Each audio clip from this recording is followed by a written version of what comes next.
Good morning, everyone. We're going to be getting started here in just about 3 minutes. Um, there is access to the shared notes um, available. And in the chat, I'll go ahead and put a link to the notes that's easier to follow than the QR code. So just give me a second on that, and we'll be getting started here shortly. Thank you.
Hey, welcome everyone. I see we still have quite a few people jumping into the chat here and joining the session. Uh, but I'm going to go ahead and get us started. Thank you so much for joining us today. Welcome to the fourth session of the CLIR Climate Resiliency Action Series. We are today have a panel of 5 speakers who will be joining us to talk about Indigenous knowledge and climate collaboration. We're really thrilled to have everyone here, and I'm going to allow the moderators for our session to do those introductions. Prior to that, I would just like to kind of walk through and give everyone an idea of where we are in terms of this webinar series and what we're trying to do. We do have quite a few people here who've joined recently. So I'm going to go ahead and reshare the shared notes in just a moment. We do keep shared notes for all of our sessions. You're welcome to participate in the note taking. You're welcome to place your name on it if you would like to, but you're not required to, and they will be archived along with video recordings of each of these sessions. If you've not previously seen any of the first 3 sessions, those are available on our website. So I'll be sharing all of those links once I turn it over to Jody and Trevor for their introductions. Our series includes 6 thematic sessions. This is the fourth one, as I mentioned, but we also have 6 community-led climate circles. Those are more informal. They take place usually 1 to 2 weeks after each of the webinars. Our one for this session will take place on the 7th from 12 to 1:30 Eastern Time, I believe. We'll share information about that towards the end of the session. And those are led by the DLF Climate Justice Working Group and the co-chairs, Justin Wadland and Lisa Spiro, who run those kind of collaborative community spaces for us. We also do some in-person networking at various conferences, and so we'll share more about that as we have more sessions coming up in the future. But we've previously done things at DLF, and we're looking forward to more ways to meet and connect with people on these issues in the year to come. And finally, out of all of this, we're building that community toolkit that I mentioned, where we're just going to make all this information free and available and archived for everyone to use it as they see fit and need to. Here's our calendar to show you where we are and where we're going. After this session, we'll be reconvening just around spring break time in March for a place-based planning session that'll be hosted by Jennifer Waxman with a wonderful panel of speakers to kind of talk about how to engage with your local government and nonprofits to really get a new initiative related to climate resiliency off the ground in your local area. Jennifer's based out of the New Orleans area, so as you can imagine, that's a space that deals quite a lot with climate-based disasters, and so I expect that we'll be hearing some really interesting insights there. Then our final session will be in April. I'll be moderating that session on big data and preservation problems and how do we handle issues of dealing with exponentially growing data repositories and the impacts that those things have on climate. So we'll be having that session in April. And finally, I would just like to kind of thank our sponsors. IMLS National Leadership Grant has provided us the funding for these sessions, as well as generous support from CLIR, particularly from Wayne Graham and our coordinator, Alice Rubin, who has helped us through the entire thought process of this project from insemination to now. We also had an advisory committee made up of the DLF Climate Justice Working Group members who have helped us to put this together, namely Lisa and Justin, as well as Amy Dreyer and Lena Zentel were part of that. And our curriculum committee who helped us come up with wonderful topics to have for the 6 sessions. So Jennifer Waxman, Jennifer Embry, Jody Gray, Trevor Bond, and Steve Diggs. So thank you so much to all of those people for allowing us to, share this knowledge together and move us forward in this conversation. So now I'm going to go ahead and stop sharing and turn it over to Jody and Trevor to introduce themselves and their panelists and take us through this wonderful session today. Great, thank you. Are you all seeing my screen? Okay. So good morning and welcome to session 4 of the Climate Resiliency Action Series, Indigenous Knowledge and Climate Collaboration. My name is Jody Gray and I am a citizen of the Cheyenne River Sioux Tribe.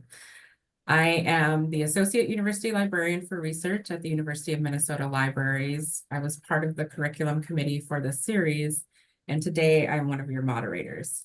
And I will let my colleague Trevor introduce himself and begin introductions of our panelists. Thank you so much, Jody. I'm Trevor James Bond. I'm now the Interim Dean of Libraries at Washington State University on Pullman's campus, located on the Palouse lands promised to the Nez Perce Tribe as part of an 1855 treaty. I want to say I've had the blessing for the last 2 decades to know, learn from, and collaborate with Nakia Williamson-Cloud, Director of the Nez Perce Tribe's Cultural Resource Program, and the very good fortune to work with his son, Nakia Cloud, when he was a student at Washington State University. And I'd like to ask each of the Nakias to briefly introduce themselves. Tatsmewi, Oikala, Inamonik, Titoka Nawit, Ka Ipilig Hilam Kawa, Ka Soyapatimki, Nakia Williamson. Good morning, everyone. My name is Nakia Williamson. I'm the director for the Nez Perce Tribe Culture Resource Program. And as Trevor had mentioned, I've been fortunate enough to collaborate with many of the events and activities related to the CLIR grant, and as well as the Plateau Peoples portal that is hosted up in Washington State University, which is within our original 1855 treaty territory. So I'm just happy to be here to participate and share knowledge, to receive knowledge and share knowledge today on with each and every one of you. And so just happy to be here. And ka hana ka inwanakisa tatoka timke Ipnasawin. My Indian name is Ipnasawin, and my English name is Nakia Cloud. And I'm Nez Perce and Plains Cree. And I was a recent graduate of Washington State University and got my major in anthropology. But I was also employed under Trevor Bond at the Mask and working for the Plateau's People web portal under the Nez Perce Tribal Path. Thank you. So I want to begin by thanking the panelists that I have invited. Carl Lorenz and I have known each other for probably 20 years. We met at the University of Minnesota. I was an embedded librarian in the Circle of Indigenous Nations, and Carl is was the first director of diversity at the university's College of Food, Agriculture, and Natural Resource Sciences. And Mike and I met in 2019 when I came to be his successor as the director in that office. So I'm going to ask each of them to go ahead and introduce themselves and once again share my gratitude for you being here today. Carl, do you want to go ahead? Sure. Thank you, Jody. And I'm really honored to be asked to be a participant in this panel. There's a lot of knowledge and wisdom here, and I look forward to hearing from the collaborators on this panel and what they have to share. I apologize for not being a language speaker myself. It's always such a joy to the ears to hear the many languages that are part of this continent. And I am working to try to better that, but I have a road ahead yet. In any case, I'm a member of the Lemhi tribe, the Laktamish people out on the west coast of Washington State, just south of the Canadian border, where our traditional homelands are most of the islands of the San Juans between Vancouver Island and Washington State. And moved to Minnesota, where I was, as Jody mentioned, the director for diversity programs for the Office for Diversity and Inclusion in the College of Food, Ag, and Natural Resource Sciences. One thing that became quickly obvious to me when you're in a college that deals with land-based issues was the lack of connections that the college had, real connections, trusting relationships with the tribal communities, the tribal nations that are very much a part of the social fabric of Minnesota. And one of the things I set out to do very early on was to strengthen those relationships and make sure that the voices of Native people were clear and an important part of how the university moved forward in thinking about its land. And with that, I look forward to the shared conversation here today. Bonjour, den Wemagana, Kwabmet Mashiki Manisi, Indigenous, Green Bay and Dochbaya, St. Paul and Dela, Chona Kendison and Dodem, Anishinaabe and Dow, Bodwadme and Dow, Shishibani and Deb and Douglas. Hello, all my relatives. It's really good to see you this morning. I'm Mike Dockery. I'm a member of the Citizen Potawatomi Nation. Our homelands are the southern part of Lake Michigan. I grew up in Green Bay and live in St. Paul, Minnesota, here on Dakota land. I'm really excited to be here and honored to talk with everybody. And yeah, hopefully we have a good discussion here. I'm looking forward to learning with you all. Miigwech. Great, thank you. Do all the changing of screens. All right, so today we are talking about Indigenous knowledge and climate collaboration. Trevor and I came to the curriculum committee. We had not met each other before, but we both had experience working in land grant institutions and collaborating with tribal communities in our libraries. And that work, some of it has centered on climate or environmental justice, land, water, salmon, and wild rice. And in these spaces, there's been the overlap that you can see through programs like the Plateau Peoples Web Portal, the Nibi Manoomin Symposium, which did have a wildrice.umn.edu relationship with the libraries that has not gone as far as I had hoped it would, but that experience is always something that we want to continue to grow. So in brainstorming for this series, Trevor and I wanted to explore the relationships with tribal communities and how Indigenous knowledge informs climate or environmental work. So there's that deep connection to the land, to the water, the salmon, wild rice for Indigenous peoples. And we wanted to recognize this connection is vital to the sustainability of ecosystems and the cultural heritage of those communities involved. So through today's conversation, we hope our panelists will share their experiences, their lessons learned, and hopes for the future of this work. So our conversations may go beyond the Plateau Peoples Web Portal and Nibi Manoomin, but we wanted to center these two initiatives to sort of ground us for our conversation today. So I'm going to ask our panelists to provide a quick overview of these initiatives, and I might start with the Plateau Peoples Web Portal and hand it over to you all. And I'm going to stop sharing because we don't really have a lot more slides, and I think this is more of a conversation. So go ahead. Nikia, would you mind starting us off by describing a little bit how the Plateau People's Web Portal has served as a forum for sharing Nimipu cultural knowledge?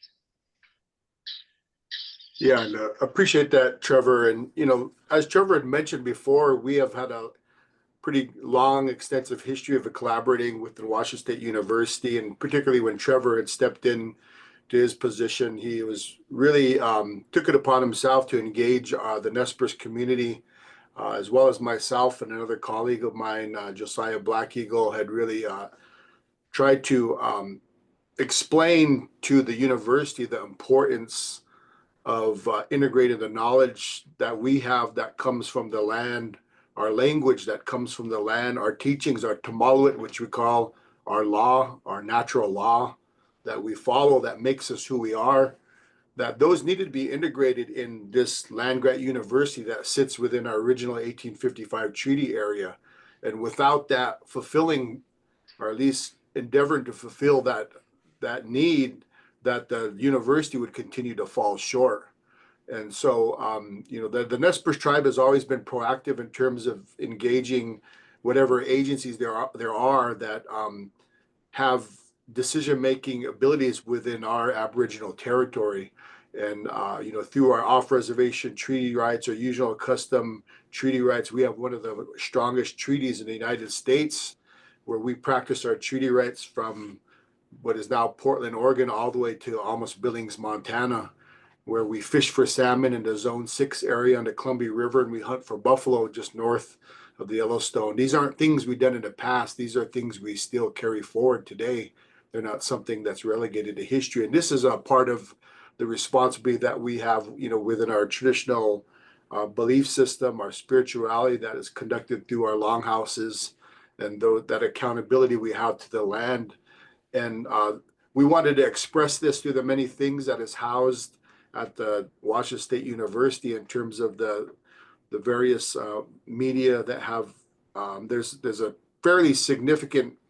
several significant collections of material. The McWhorter collection, who collected a lot of material from some of our original warriors that were left over from the 1877 conflict with the U.S. Army, as well as a large collection of audio material that was referred as the Nez Perce Music Archive that Lauren Olson had cobbled together from a variety of early sources, as well as a number of other ethnographic items as well. And so, being able to engage and use, I guess, the technological capabilities we have now to bring in and contextualize and truly make these things more of a living part, instead of these objects that are often been curated in these museums behind glass.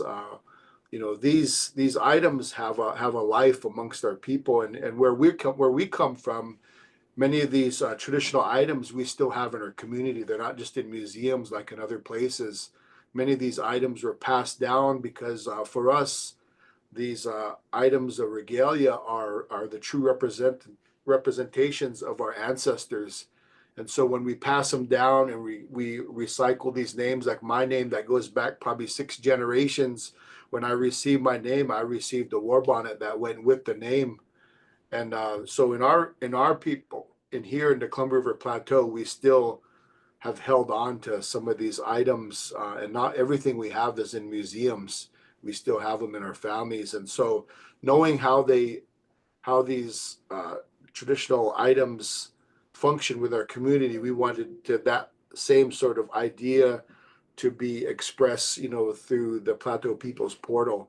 And so I think it's been a really good, we've had, I think a lot of success in terms of trying to provide that context and bringing some of our elders to speak on many of these items. I've also provided some of that interpretation of these items to make these, more part of the living culture that's still here today, and not just something that's relegated to history and something that's sitting on a shelf somewhere or sitting on some, portal somewhere. And I think it really has allowed, and a lot of it I have to credit to Trevor, of really extending that open hand and collaborating with the Nez Perce people on a true, in a true manner, not just to suffice some grant or to check a box. It's, you know, we are true collaborators and we are true friends, and we've created that relationship, and that's really what it takes. A lot of this work that when we were able to advance these issues forward, that connects us back to this land. It's based on these relationships, but you have to have a willing partner, and we've found a very willing partner and a strong proponent in Trevor, and so that's really what's really kind of driven this work forward. Nikia Cloud, could you maybe say a couple words about your experience as a student and working on the portal and bringing some of your cultural expertise in terms of linguistics and knowledge of your own people's history to help with that curation? Yeah, well, it was really a humbling experience, and truly thankful for the amount of time I got to spend within looking through the material and photographs, just all the different things within the archives and the stuff that was coming in, and but also making a personal connection to my own lineage and to warriors' stories I was told growing up, and hearing from their exact words, their correspondences they had with McWhorter and various others.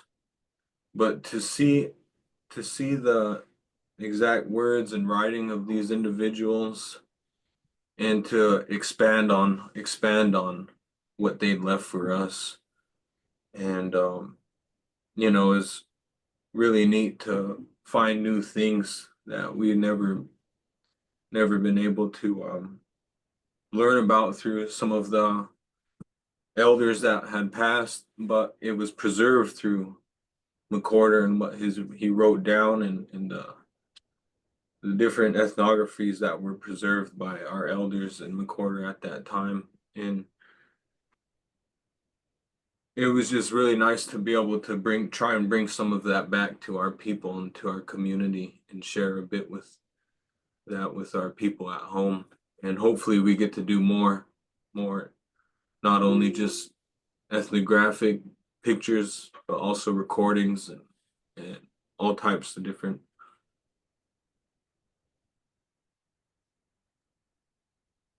Thank you. I'm gonna ask Carl, or maybe I'll ask Carl to start by talking a little bit about the Nibi Manoomin Symposium and sort of how that came to be, and then Mike, if you would share kind of how you became involved with that, and how your roles maybe have changed over the years. Sure. And Mike, we can kind of do this tag team fashion too. So if there's something that stands out to you and you want to share before quote unquote your turn, feel free to speak up, right? Let me first start out by saying that it must seem odd that a Lummi from Washington State is speaking for the Anishinaabe people of Minnesota. And I take that responsibility seriously. And I'm not doing it just because I know something about something. I'm doing it because the Anishinaabe people have asked me and have given me permission to speak on their behalf. Otherwise, I certainly wouldn't be here today. Now to back a little bit to why the Nibi Manoomin Symposium began. First of all, water, Nibi, and Manoomin, wild rice, as people more popularly know it, are absolutely central to every aspect of Anishinaabe life. Manoomin is present at birth and it extends to death.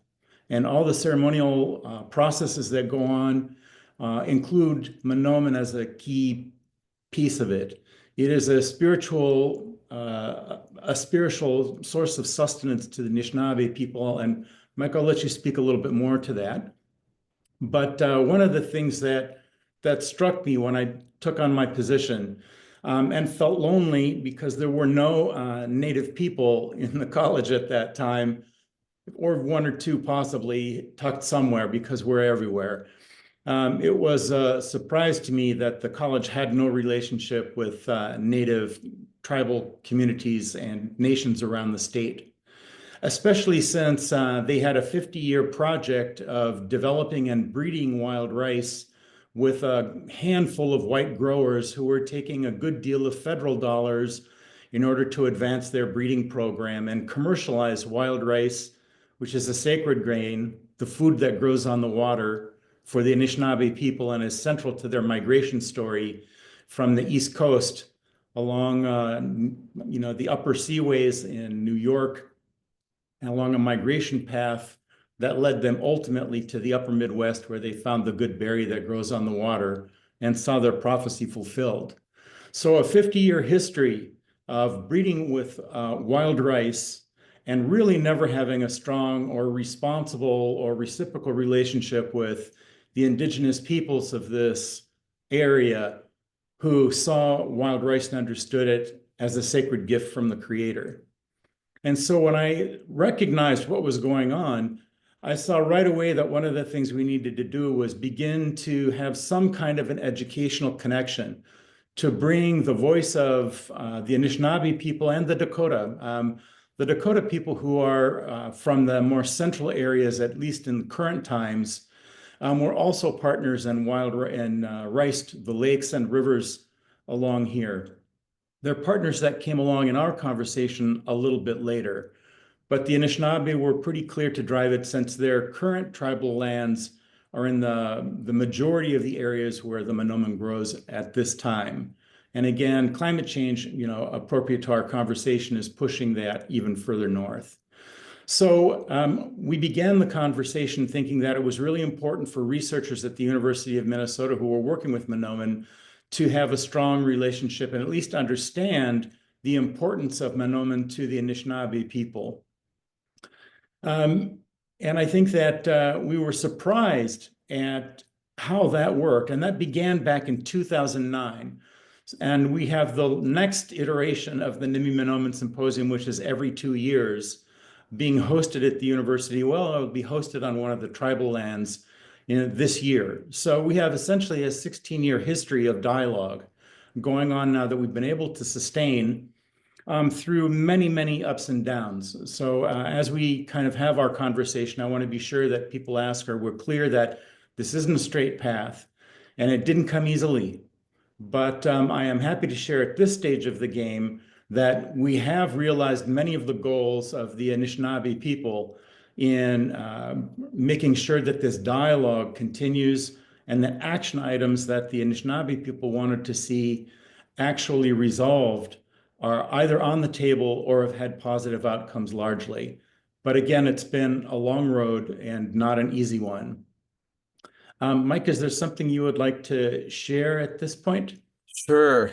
Oh, this is great. My brain is going in all sorts of directions, so hopefully I can focus in on some salient thoughts here. One, I'll just say and follow up what Carl was saying about our migration story. Quite literally, we are here as Anishinaabe peoples because of the wild rice.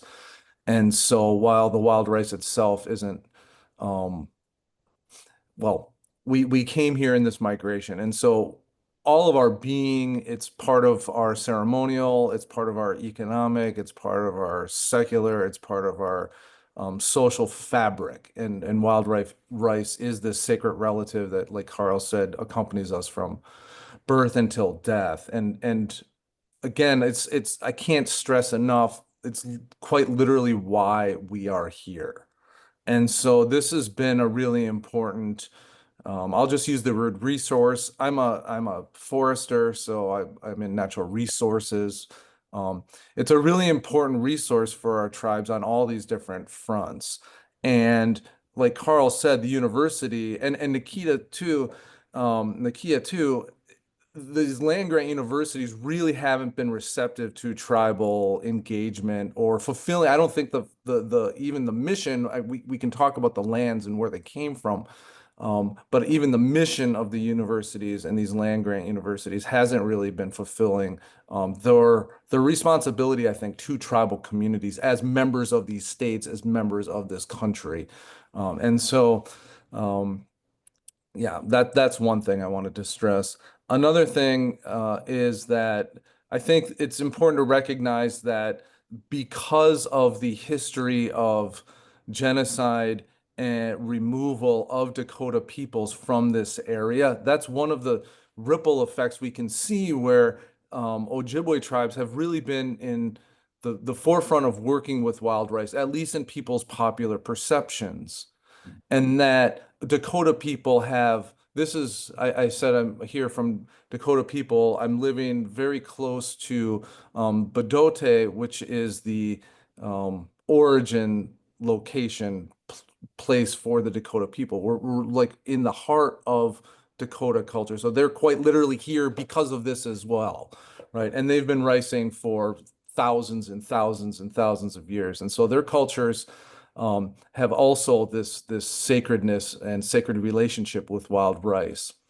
The way the treaty rights, again, that genocide and removal from the state, these are all legacies. So when we started this project, it was a lot of discussing with Ojibwe Minnesota tribes, because we're at the University of Minnesota, but we quickly become, we're approached by the Ojibwe tribes from other states like Wisconsin and Michigan saying, well, we're part of this as well. We have treaty rights in Minnesota. We need to be a part of this discussion. So even in that, for this Nibi Manoomin conference is an expansion of how University of Minnesota starts looking at where they are within this broader social ecological context, that you can't just have University of Minnesota working with Minnesota tribes. That's not how we didn't have those political boundaries when we began our relationships. So that's something. Let's see.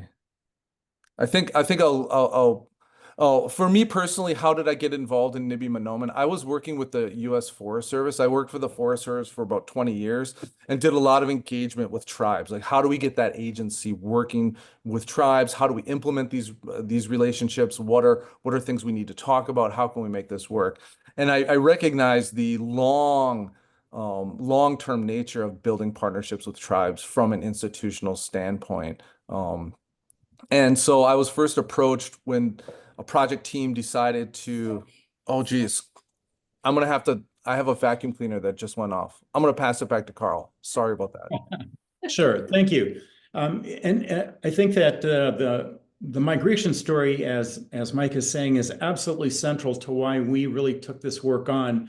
And just to emphasize that, the Anishinaabe have the responsibility by prophecy as the Western gatekeepers, the furthest west of their people, to maintain the relationship with Manoomin. It is an existential, as the salmon are with my tribe, it is an existential condition.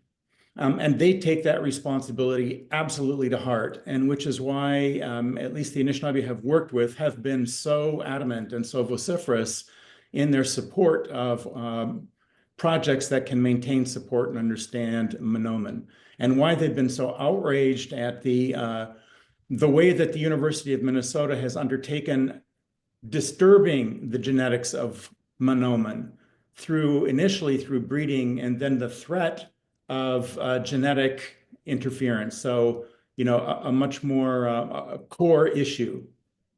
And with that, the tribes really kind of began to put a little bit more pressure, both on the state and on the university. And Mike, I appreciate very much your reminding us all that there are no state boundaries on these issues. They are tribal concerns. And you're exactly right. I was excited to hear that Michigan has started again their rice camps along some of the lakes there. And that was part of a restoration project because so much of the rice had disappeared because of issues around clearing the rice out for recreational water use and just, again, misunderstanding. So I'll hand it back to you because I think you have shared many points that I think are absolutely essential to this conversation around Manoomin. Yeah, I back to the university partnerships. I was reluctant to get involved in this. There were a number of earth scientists that were looking at Minnesota has water quality standards that are directly related to wild rice. So we have codified wild rice pollution control, and the state was just starting to discuss changing how they look at pollutants with relation with wild rice for the Clean Water Act. And tribes were really anxious about what the state was going to propose, how this was going to play out, and ultimately how that would impact wild rice, lakes and streams and rivers. And so there was a group of hydrologists that started, okay, well, we can lend our expertise and we can support tribes in this activity. And they kind of jumped into the water without really understanding what it would take to form meaningful university research partnerships with tribal communities. After a few early stumbles, I was approached to join the team. Again, I was reluctant because I understand this long-term nature. It really does take a long-term attitude. Some things are going to work, some things aren't. Sometimes we're going to have money, sometimes we're not. But we need to make commitments to each other that outlast all of these funding cycles, outlast, I don't know, political cycles where we have different, political goals that either states or the federal government have, or the tribes for that matter. But eventually I saw the tribes really wanting to engage. And so I'll just end with the project for Nibi Manoomin and our broader Wild Rice University collaboration takes as a fundamental premise that the tribes are going to tell us what they want us to do, that this research is really directed by the tribes, and we are engaging in this together. And in many instances, we look at it as the tribes have a lot of knowledge that our researchers don't have, and that they are the experts and we are the students. We might have fancy equipment, we might have great statistics that we can do, but we don't necessarily understand how the tribal communities on the ground are approaching this stuff. And this partnership that we've formed, this broad collaboration around wild rice, has really helped us to understand different perspectives and make better science, support tribal treaty rights and sovereignty at the same time. For any or all of our panelists, how does climate change impact your community's land, water, and ecosystems?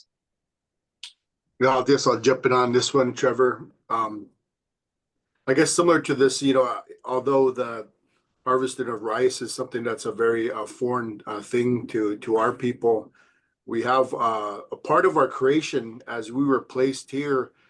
What the white people call, the Soyapo call resources, we strategically reference them as life sources because they're a source of life, and our relationship with them is not a resource-based relationship. And this is one of the really, because the words we use really matter when we speak about these things that are so very important and sacred to us. When we were placed on this earth, in this land, we were placed alongside of all these things that the new people referenced as resources. We didn't come to know them. They were placed alongside us in preparation for our creation here in this land. And all of those sacred beings had been named and lined up and were put into a specific order. And as they were named and given that order, they were given a connection to us, to our life, to our body, to our spirit. And those three laws that were set forth in the beginning of time as we were created had set forth that relationship of how those things were going to provide for our lives, but it also bestowed upon us a sacred responsibility that we carry forth. That's a ceremonial responsibility we renew every springtime during our ka'oyat. But also it's a part of that was those beings, Lautips, those that dwell in water, Walutelican, those that travel on four legs, Kanit, the roots, Tamanit, the berries, all of those things had lost their voice when that transition came over, when we were created. And that voice and that responsibility was imparted to us. And so when we talk about these things in today's world of resource management, all these things that you hear about in universities, that's why tribal people need to be a part of that conversation, because we hold the voice of this land. It's through our ceremonies, it's through our language that we're continually reminded our relationship and how we see ourselves in relationship to all these things. That the important thing isn't us as individuals, that like this world teaches us. What is important is this land that defines and gives us identity, and our connection to it is indeed a part of the ongoing ecology of how this land works. That's the thing that the new people don't understand. And we've had to be very strategic in terms of the treaty rights that we reserved in Article 3 of the 1855 treaty. Was not reserving rights as they seen them, but it was also reserving our ability to stay connected in order for those things to continue, because that's how long our people have been here. Archaeologically, 16,500 years we've been on this landscape, this very landscape I'm standing on. And if you remove us from that connection and that landscape, it's not only a violation of treaty rights, but it's also a violation of the natural law that set those things in place and the ecology that we're intertwined with. So we suffer, our culture suffers, our spirituality, our ceremonies suffer, but also the land suffers because we play a role of how this land regenerates itself. And that's the part that I think that the new people and the land managers, the U.S. Forest Service, BLM, they can't comprehend that because of their lack of connection to this land that tribal people have had and continue to struggle to maintain that, because those treaty rights, again, are not just rights. They're not only our rights, they're the rights of the land that we're promoting. And so, in this realm that we're living with, that natural order of how those are placed, and the first element we recognize when we have our traditional dinners is we call out those foods, and we start with kus, water, because water is the beginning of life, and each one of those are named, and how they're named is also the order in which they come to us throughout the year. That's why the Natsoch in the beginning of the time, the Chinook salmon was the first one to advocate for the life of the Nez Perce people. And that's why he's the first one to come up to the rivers, and that initiates the whole act of creation, renewing itself every spring.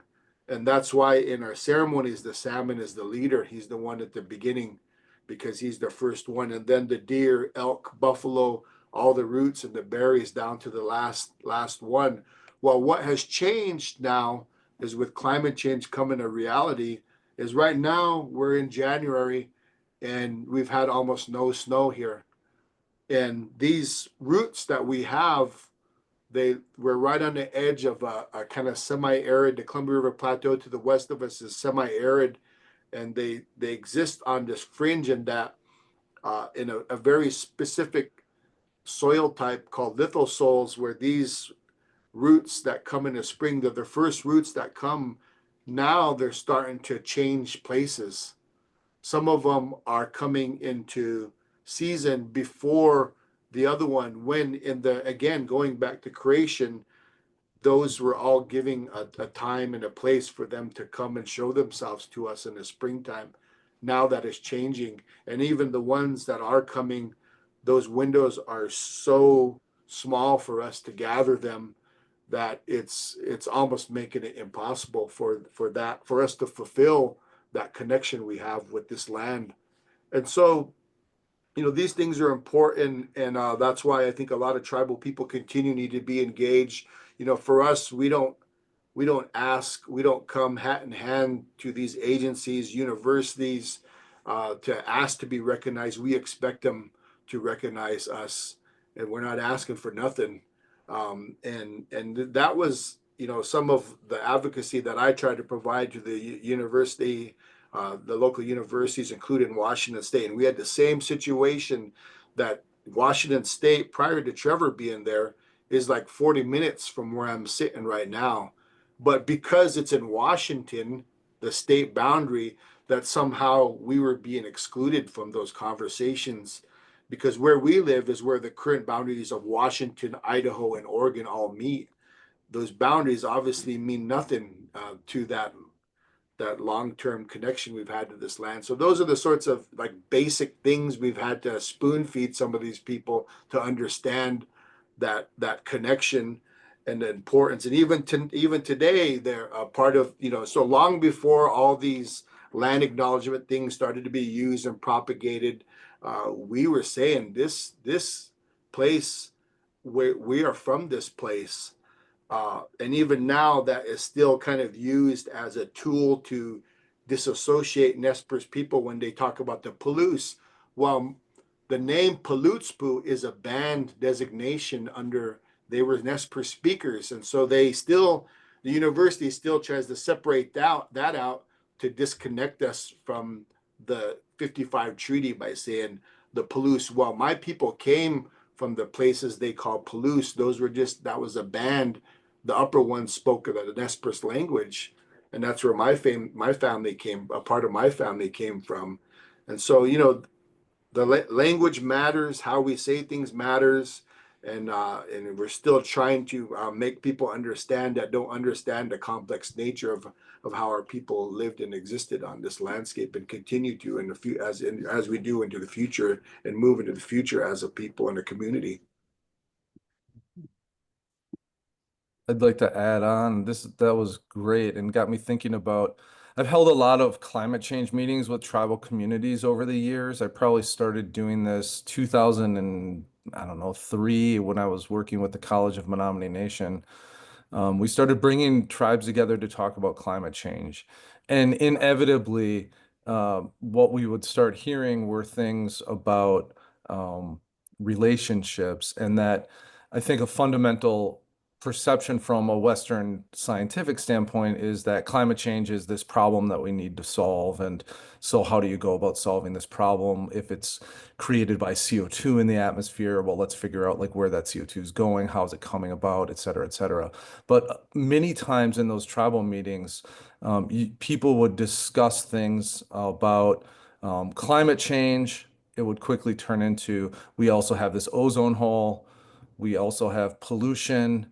We also have garbage that people are throwing down a certain road or whatever. And the climate scientists, the university people, I think that really was hard for them to understand what these folks were trying to tell them or trying to explain about climate change. And they would say things like, well, that's a different chemical. That's not something that's, related to climate change. Garbage down the road, that has nothing to do with climate change, et cetera. But what they weren't hearing, and this is why these partnerships are so important, because it gets people to understand how to listen and understand. But climate change is really a symptom of our broken relationships. And so it's a symptom. We're trying to solve a symptom, but we're not trying to solve the problem. The problem is we've broken relationships with each other as human beings. We've broken relationships with all of the other beings and spirits as well. And that our tribal leaders and elders and knowledge holders are saying we need to fix those relationships in order to solve these issues that we have of climate change. And then you could throw all the other ones on, garbage down the street. No one's throwing garbage down the street because they have a great relationship right now with that environment. And so like, how do we get to the root of that? And that for me, and understanding and trying to articulate that for people, when I see the university folks or the Western trained scientists hear that kind of thing, I see a shift in how they approach then the research, because it becomes about like this multi-web relationship that we need to sort of understand, but then how do we strengthen what we have here in our relationships and do that together, not just with humans, but with the land itself. That's a really good point, Mike. And, I think that white people often don't understand that. It's kind of like, well, if we lose one thing, kind of, so what? If we lose Manoomin, so what? But what they don't understand is exactly what Mike and others here have been sharing, is that it is all interconnected. And the gifts that are around us that sustain us every day, you can't take one. They take their relatives with them. So if the Manoomin goes, other things go. It's not just you can lose one thing and contently move on. And it's something that the Western mindset does not understand, is that concept of reciprocity that's essential to relationship building. And that is that we live in an exchange system with the environments around us, that we have to respect one another in order to have a healthy landscape, a healthy life. And, while we can talk about waters warming as a climate change issue, which is going to stress wild, Manoomin has been very adaptable, but I'm sure there will be stressors out there. The bigger problem is exactly what's being talked about here, is a misunderstanding on the part of the Western mind that somehow we are detached from the relatives around us that sustain us every day and support our lives spiritually, emotionally and physically. And we can't survive in that kind of a context. And you're exactly right, Mike, that working with faculty in land-grant universities or elsewhere, especially those that tend to be, scientists. I'm not so sure about the liberal arts side, but those that really focus on science as their discipline, they have a model and a mindset and a methodology that is really difficult to shift.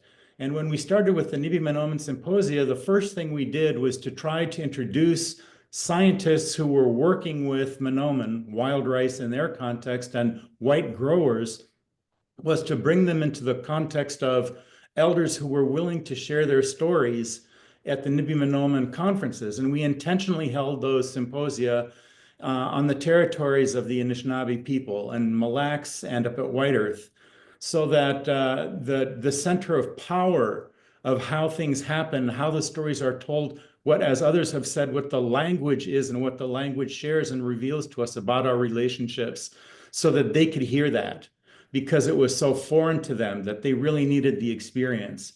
And the first two sessions that we had in 2009 and 2011, I remember them really, really well, because when faculty were asked to speak in a talking circle at the end of having heard elders speak and share their wisdom, and hearing about the stories of why the Anishinaabe people here, why Manoomin is so important, why was Manoomin singled out in the treaties as a special thing that was held in reserve.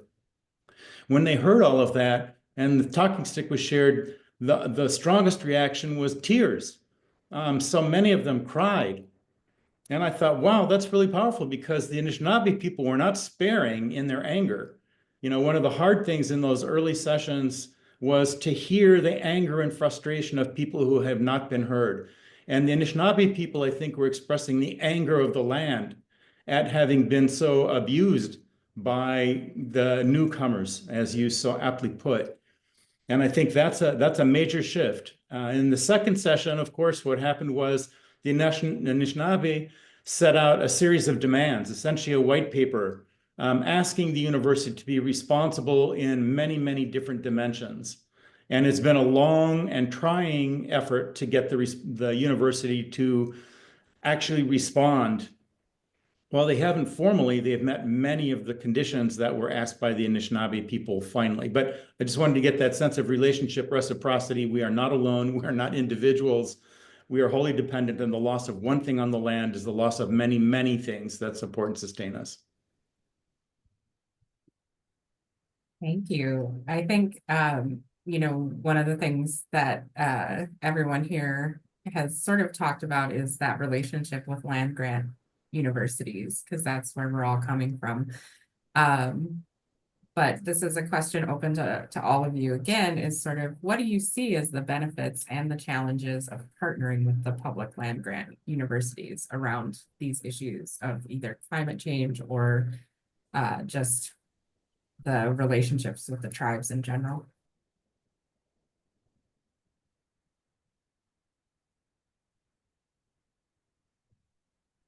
I can jump in real quick on something. I think that we have, it's a cliche to say solving the problem using the same mentality as you got into the problem is going to solve it. So, and it's kind of cliche to say, well, we need different perspectives. It is absolutely true that at this point in time, we have a lot of technology, we have a lot of data, we have a lot of technical capabilities, and we're not solving the problems that we face as a collective humanity. And it really is time to put Indigenous leadership in charge of setting the agendas for how we move forward together as human beings here on this planet. And I think that as we strengthen these types of partnerships, as we put tribes in control of research dollars, of research questions, of research analysis, of outreach on what those research results, the whole research cycle, we will start seeing major shifts. And if we just keep doing what we do in more reductive and now maybe interdisciplinary science, we're still not going to be able to solve these problems. So we need to really try something radical. The climate is changing so quickly. Our societies are changing very quickly. We need Indigenous leadership. We need to support that. And this is the major benefit I see, is how do we live together for the next 1,000 years on this planet? I think that one other really important thing for people to remember from a university perspective, so much of what happens in the white world is transactional. You know, I need the tribes because I've got to get this. I've got a short deadline. I've got to get this done. So the accountability is transactional. And the native nations, the native peoples that I know and work with, don't function that way. You know, we are relational at heart and at core, and we need the time to trust you. We need the time to build effective relationships. We need the time to know who you're working with, what your intentions are. And that means starting early on any kind of proposed project. And even if it's not a project, just to build relationships with your neighbors, you know, your neighbors on the land. And to build those relationships, especially those that have the gift of knowledge that isn't part of the white world. So it's really, really critical that Western folks really begin that process of relationship building early. It's also important to know that, you know, oftentimes the people that you work with, if you're a scientist or somebody in the white world, when you encounter native people and you're seeking to build relationships, those aren't necessarily always the tribal people that are going to get you the introductions you need with the tribal communities and the people that are actually responsible for the kinds of things that you would like to accomplish as shared goals. Another thing I would say very early on is you need to be aware that it's important on those issues to allow the community to take leadership. So it's really about Native people taking the lead on issues that are absolutely central to them and fixing what we in the white world have broken. And it's unfortunate that so often it happens, you know, you take everything away, you break it, and then you give it back to the people who originally had it whole and good and say, now fix it for us. And I feel like we're in that place. And I think there is a lot of skill and there's a lot of knowledge for Native people to really be helpful, as Mike has said, but they need to lead that agenda, not be brought in as partners under somebody's grant, but to actually identify what are the issues that need to be brought forward, what is the knowledge that needs to be there to support and sustain that. And I love hearing from Nez Perce because as you've so eloquently shared with us, the language and other pieces that are simply a part of the heart and the soul of the people, and by people, I mean, of course, the extended community, is critical, and it's something the Western mind does not understand.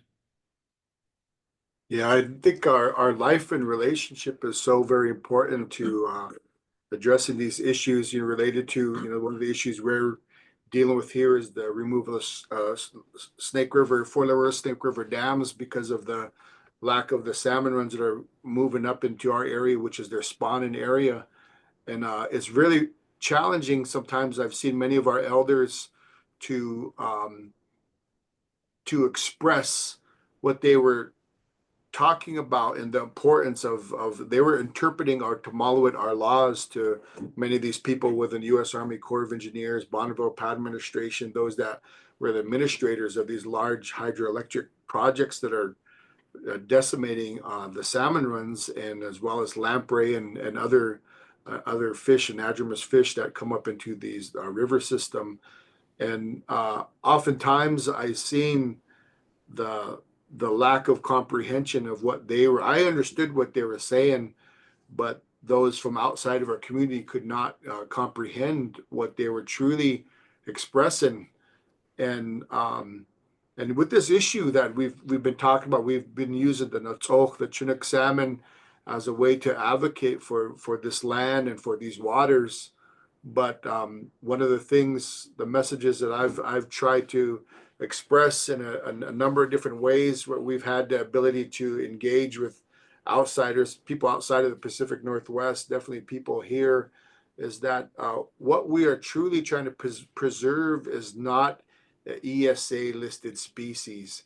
It's not a specific species that we're trying to single out, but again, understanding of how they fit into this larger active creation that we're connected to, the way in which this land works. And ultimately, what we're trying to preserve is one of those three teachings I referenced in the beginning, and that's our wakiswit, that's our life, our spirituality. That's how fundamental these things are.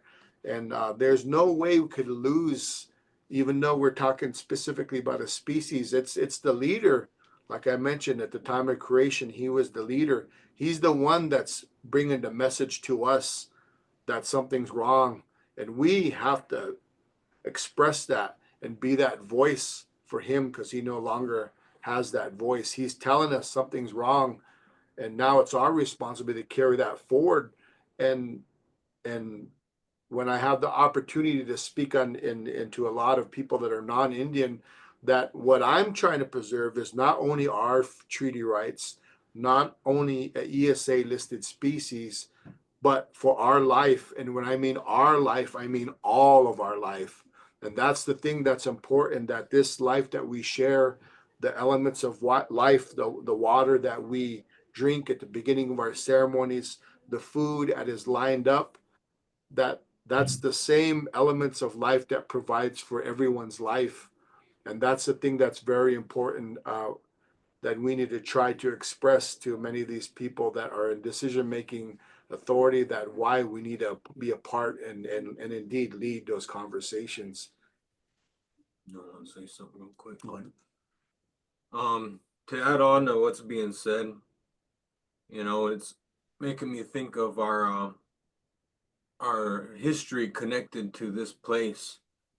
And see, archaeology, modern archaeology, they say that we're here for those 16,000 years. But according to our history, that is only one era of our life history here on this time, this earth here. And that's the time when the flood came and wiped this earth clean. But before that time, there were many cleansings that were done to this earth because of where our people were going in life and where their values were being changed because of their greediness, for being lazy, and for not remembering their connection, their relationship, and their true origins of their spirit, of their life, and what gives them more life and what adds on to more life. And so there have been many times where our people, we had been whipped by our Creator, by our land, for forgetting the words, forgetting the teachings that were given us in the beginning of time, that we must remember how much our own life is worth and how much our own families' lives are worth when it comes to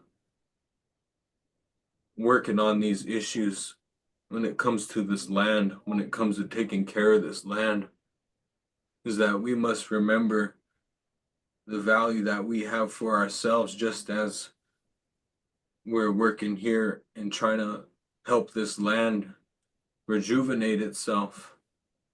And so it's these teachings of our very first people that we must get the new people to recognize.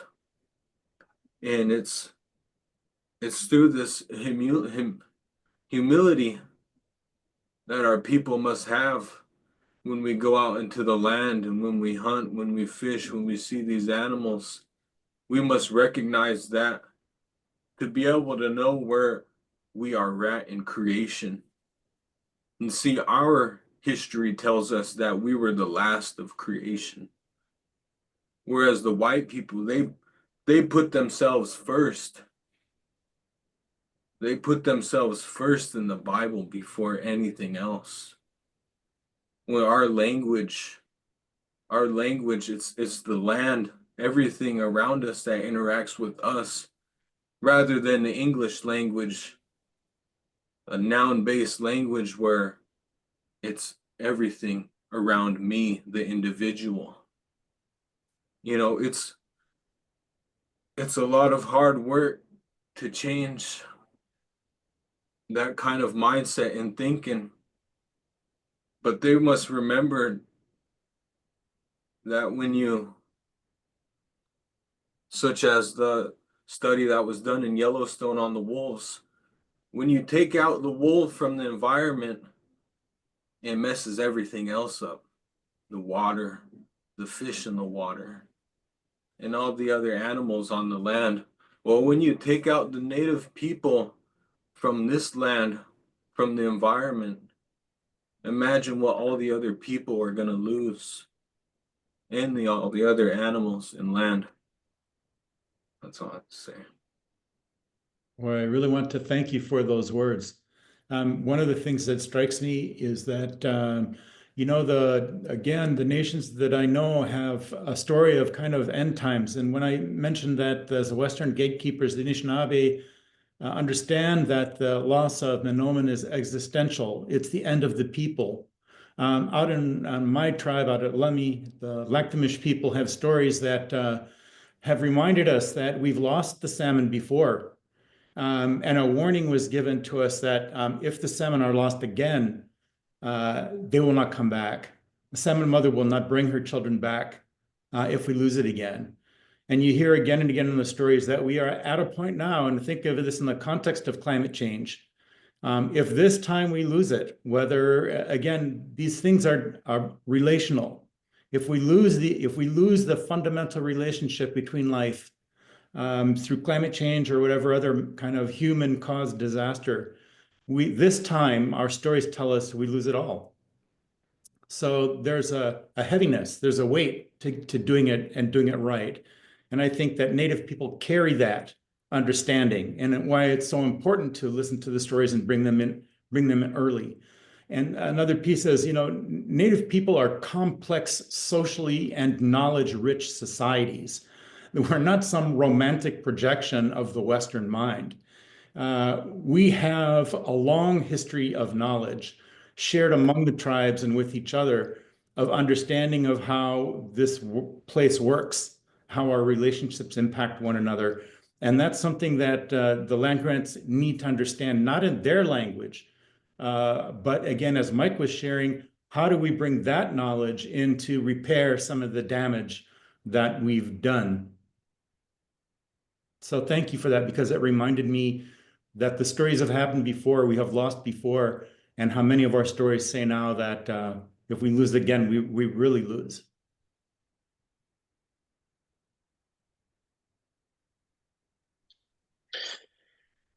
A question for the whole panel. Many in the audience work at universities and other non-native institutions.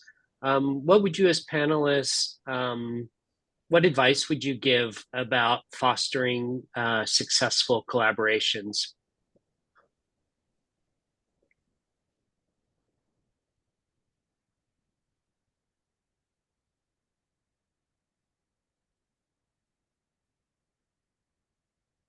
I think so often one of the impediments, and I apologize for jumping in again real quick, but I know that one of the impediments is that too often when the university comes to a Native partnership, it's because they want something.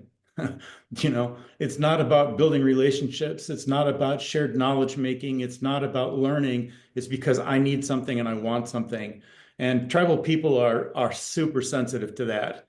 If you're coming with a big ask and you don't already have relationships established in that tribal place, it's you know, it's going to be hard to move that agenda forward. So you need to come first just to be there, and maybe just to help, just as a helper. You know, you're not there to fix or do anything or to get something for yourself. Sometimes it might just mean driving an elder back to their community. Sometimes it might mean just coming up to help out with some kind of a community event that you don't have any ask for. And building those relationships is absolutely critical ahead of time. And that doesn't always square with a grant-based, get this done transactional framework of university mindsets and policy. So I'd say a quick place to begin is know the nations that are around you. Start now by building relationships with them, trusting, reciprocal, long-lasting relationships. Yeah, and I guess to add to that, I definitely appreciate that. And it reminds me of when we were young, when I was young and I was trying to learn from our elders. One of the first things you do when you're at the sweat house or wherever is you go and you get water for the older men to drink.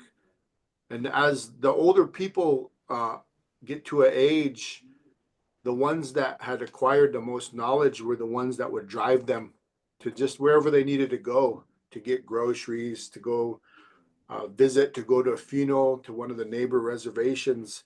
Those people that did that, that were in service and created those relationships, were the ones that became the bearers of knowledge for our people.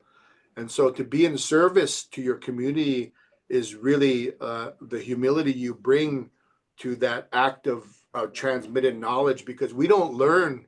And that's something that, I really was apprehensive with my son, because I taught him, he was brought up around nothing but our traditional people. And I taught him as much as I could in our traditional way. And knowing that in areas of higher education, their way of learning is totally opposite from our way of learning. When I was young, and our old people would be there, we were not allowed to ask a bunch of questions like you're expected to do in raising your hand and jumping in there, engaging, which you have to do in a college setting.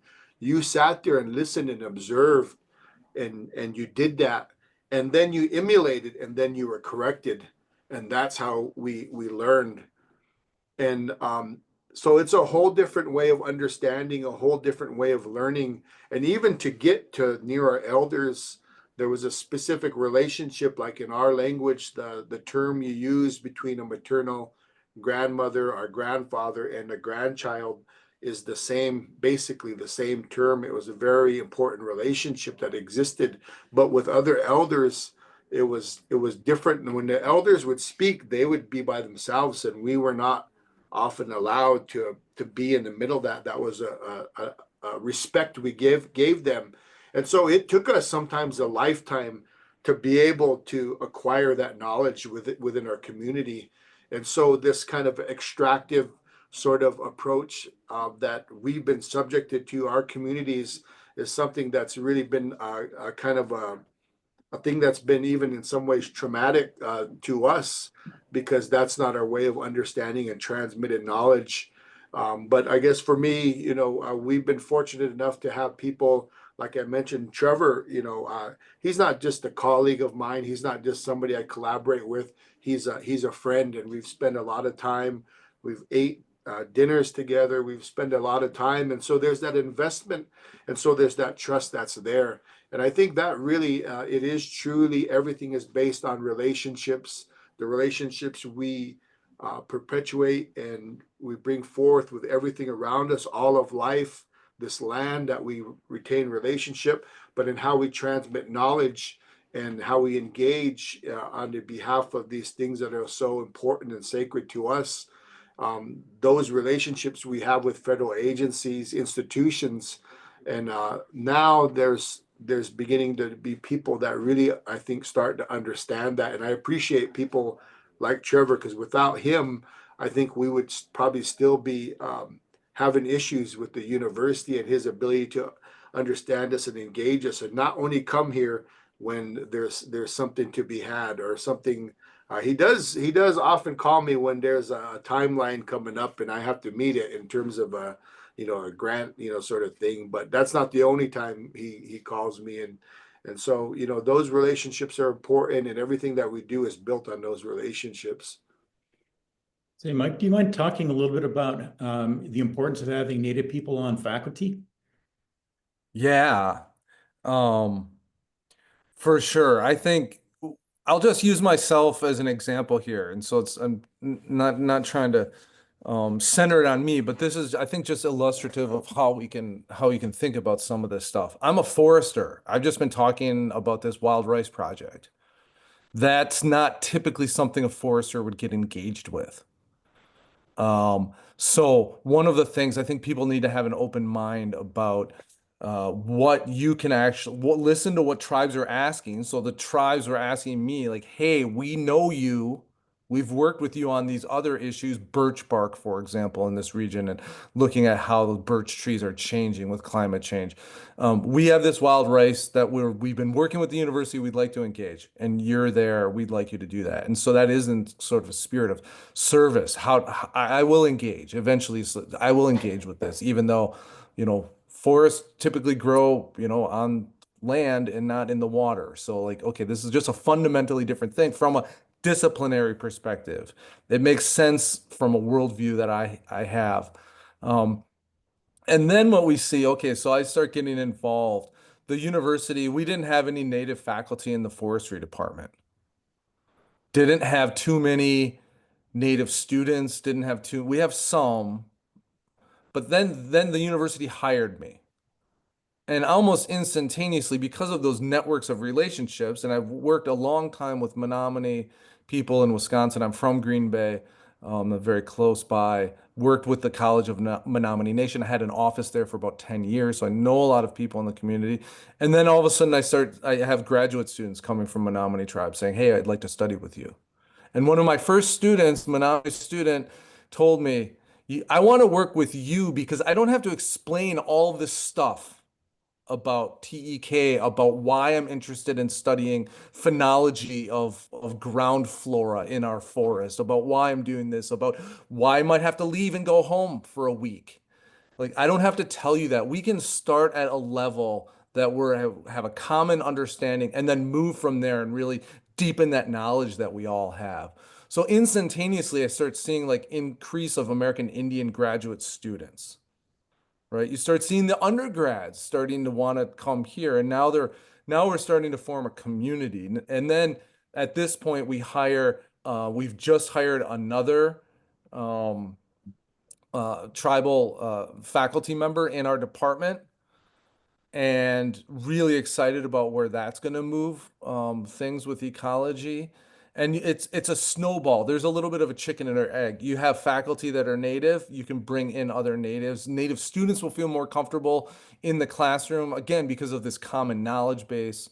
But also then the non-natives will be sort of expanding their worldviews and really understanding, because I think everybody's searching for meaning today.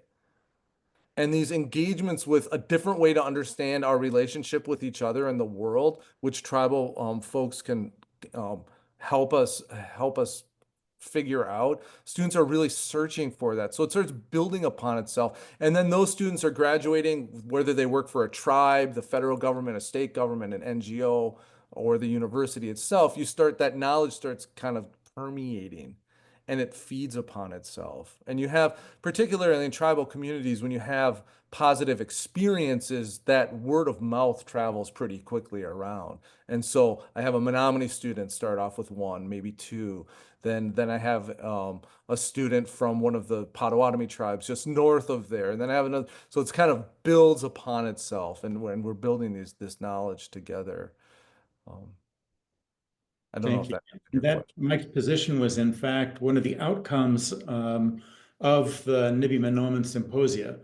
So again, I mentioned the white paper where the tribe had made several asks of the university, and several of them have resulted in hires that place Native people, an Indigenous mindset at the heart of the institution.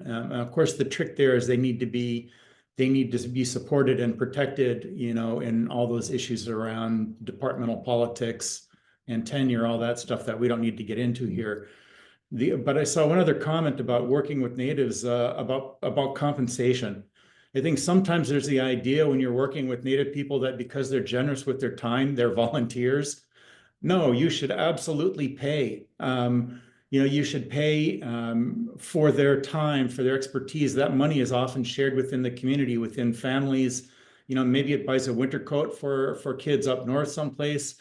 But reciprocity occurs in many, many ways. And I think it really is a valid question. We should pay. You should pay them fairly and pay them well. And I think that goes for anybody on the community side who's volunteering their time, their knowledge, their expertise. You're dealing with people who are expert, and you're relying on their knowledge in order for you to have a better understanding and move your program or project forward. Compensate them. Absolutely compensate them well. Yeah, I would like to kind of also add to this conversation. That's also going to be important for, realistically from our tribal communities, but also from, and this is something I've expressed to Trevor and others within Washington State University, is that when you're speaking about Native students, you're not talking about a monolithic bunch of individuals, and that there were specific individuals. And I shared this with my son and his journey as he made it to university. What I'm talking about is only like 40 minutes away, but it might as well be a world away from where I live and where I grew up.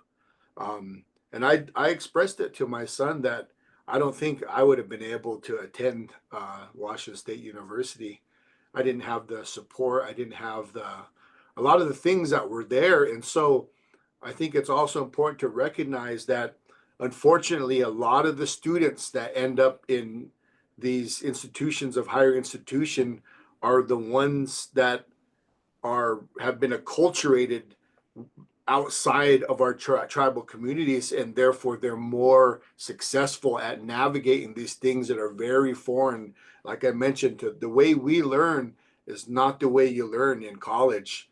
And so there are some very big challenges. I think the one thing that made my son be able to be successful in college is there was a group of him. It was not a formally established cohort of sorts, but he had two or three people from our community, two of them from his own class, and they lived together. And so they were a support network, and a lot of students don't have that, And so I think it's really important. And not all tribal students, I think sometimes, unfortunately, the ones that make it to these institutions don't have the same experience that he had.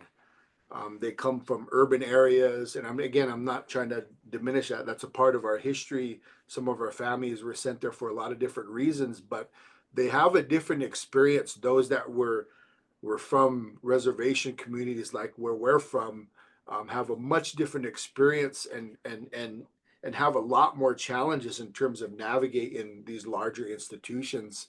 And they're not set up. I always felt like just the idea of all these red brick buildings somehow innately, is something that I almost reject, and I think that's something that's probably, almost inherited from my ancestors, of, those boarding schools and places that our people were sent, that were those same buildings. So it's even the environment is not a place that often is set up for Native students that come from communities like my community to thrive. And so there are going to be challenges. It's easy to say we need more Native students, we need more Native staff, but I think those got to be certain individuals that do carry the knowledge too. Otherwise, they're only Native by name. And unfortunately, you see some of those people that are taking advantage of that, and they don't have that connection. That's one thing I appreciate also about Washington State University, is some of the community building. I forget the actual program that they have to, in order for them to get funded in that manner, they have to be able to show that connection back to our community or whatever community they came from. They can't just take the knowledge as a tribal person and just go off as an individual, because what makes us who we are is the connection to our community and to the land that we come from.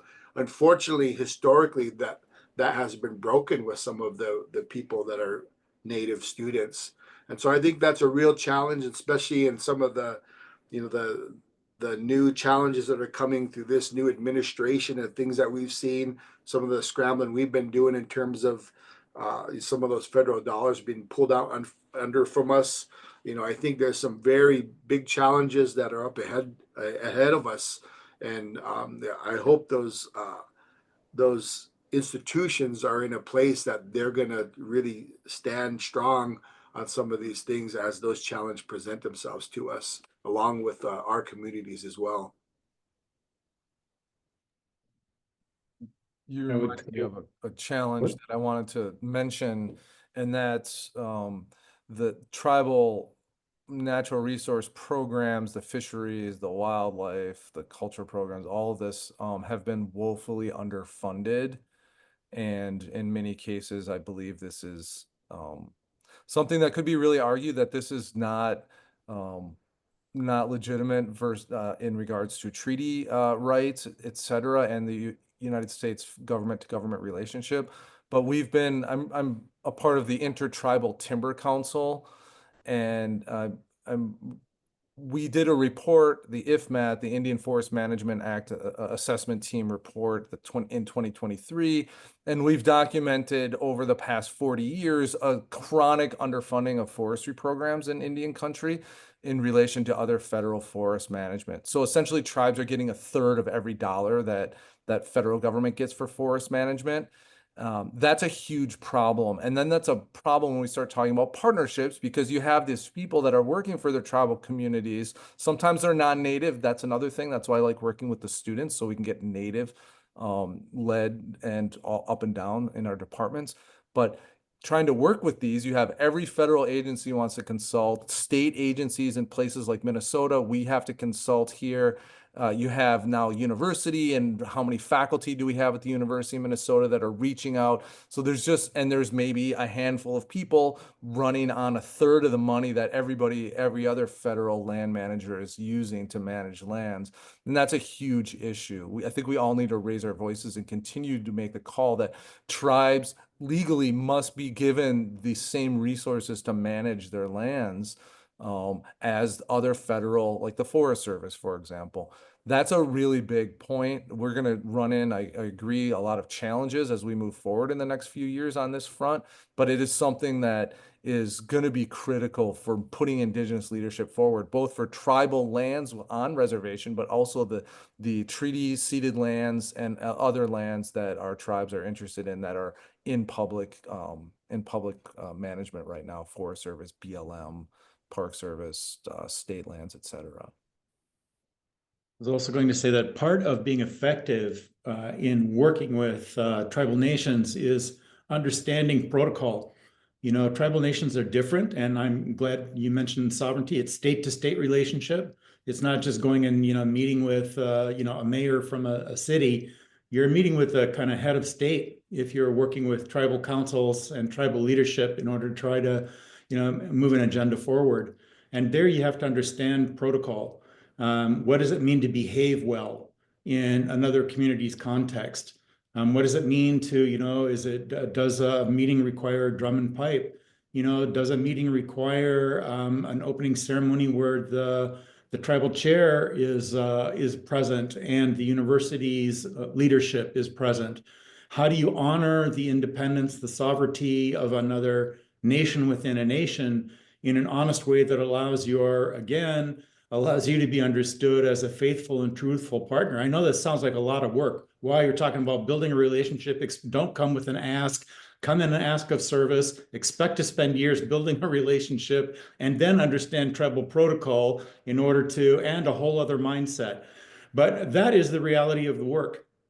And I think the more of those pieces you can actively put together, the more helpful you're going to be, and the more impactful you're going to be, both within the university community, but also understood as a true partner with your native partners. And maybe I misspoke here, and I certainly am happy to have others correct me. Thank you, everyone. I think we're a bit out of time for Q&A, but there weren't really that many questions in the Q&A. Anyway, I feel like you all have addressed so many things. And so I'm going to just take a moment as we come to the conclusion here to thank you all for speaking and spending time with us here today, and for providing your insights and sharing the work that you do and the amazing impact that you've had. So I just want to say thank you again on behalf of Trevor and myself and all the folks at CLIR.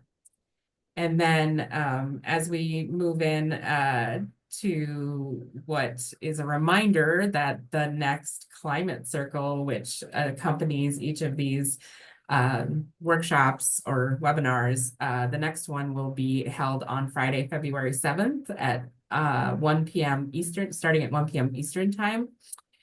And then the next thematic session on place-based planning will be held on Thursday, March 13th, 2025 starting at noon Eastern Time. And with that, I'm going to close us out. And once again, thank you to everyone. Katiao, yeah. Thank you. Thank you. Thank you so much, everyone. Have a great day.